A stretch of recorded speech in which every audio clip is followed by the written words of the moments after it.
part of being a Canadian today is to be worried about cutbacks to social programs, unemployment, job insecurity, and the national debt. It is to sit on pins and needles as we await the federal budget tomorrow.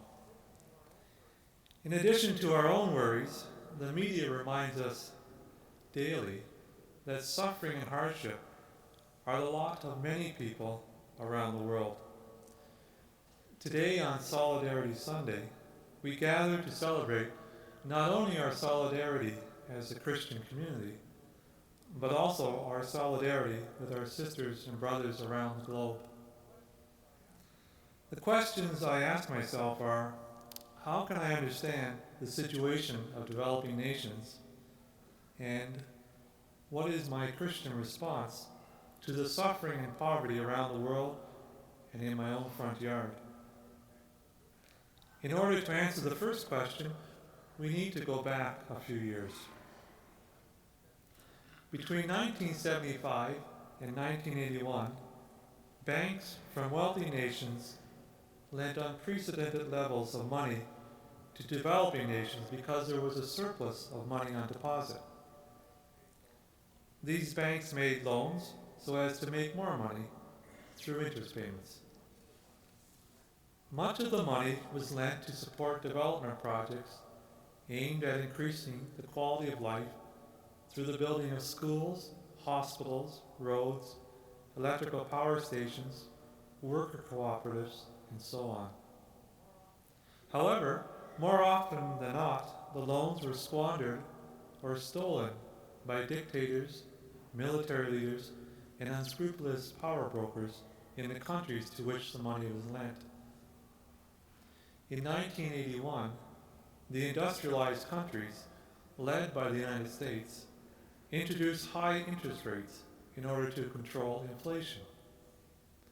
A doubling of the interest rate in the early 1980s led to a ballooning of developing countries' debt as unpaid interest was added to the capital. Many countries, Canada included, renegotiated their loans and borrowed more money just to pay off the interest. They went deeper and deeper into debt. As a result of increasing debt, many countries have had to reduce their funding for people. For example, in Somalia, between 1975 and 1989, funding for health dropped by 78%. Funding for education fell from $82 per elementary school student to just $4, and spending in agriculture fell by 85%. As we know, the impact of these reductions upon the lives of Somalian people was far-reaching and devastating. A nation's debt definitely impacts upon its people.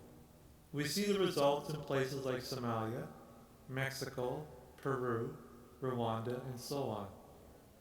Indeed, we ourselves are learning firsthand the impact which a nation's debt can have upon its citizens. While our economy is not like that of a developing country, we are seeing the impact of debt servicing measures in a reduction in public expenditures, the privatization of public services, and pressure to dismantle our social programs. As a result, our empathy for the situation in developing countries is beginning to be rooted in our shared experience. This is part of the world we live in. What is to be our Christian response?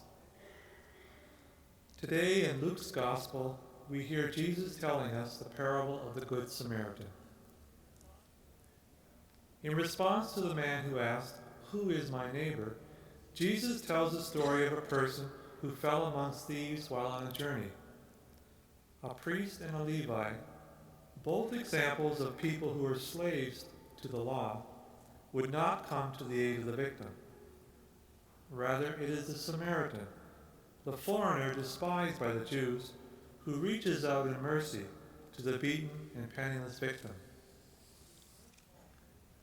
It is no small thing that Luke has Jesus see the Samaritan as the true neighbor. In the Lucan Christian community, There was a debate as to whether Jesus came for the Gentiles as well as the Jews, or for the Jews alone. By casting the Samaritan, a Gentile, as the hero, Luke makes very clear that his understanding of Jesus is that Jesus came for all peoples. The reign of God is for everyone. But this parable is important for another reason. In response to the question, "Who is my neighbor?" Jesus asks another question. Which of these three proved to be a neighbor to the person who fell victim to thieves? The answer is the one who showed mercy upon the victim. The core teaching of this parable is that a neighbor is the one who shows mercy to another. We can see here echoes of whatever you do to the least among you, you do unto me. Simply put, God's mercy is made real through human beings. This idea of God's mercy being made incarnate through us is also present in the first reading. From Isaiah we hear that the servant of the Lord is sent to proclaim Yahweh's justice. Yahweh, through the servant, will open the eyes of the blind and set free those who live in dark dungeons.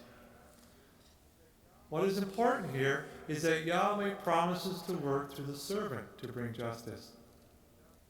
In sum, justice and mercy are made visible through human actions. So Luke would have us know that Jesus saw his mission to be universal in embracing all peoples.